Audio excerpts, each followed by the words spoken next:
Hello and welcome everyone to a new video on your channel Mr. Tech Tips. Before watching the video, don't forget to subscribe to our channel and don't forget also to like this video.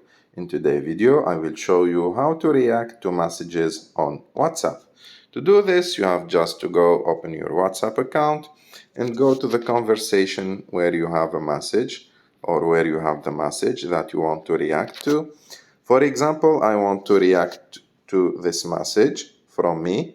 I have just to long press on the message, and as you can see, you will have the list of reactions here.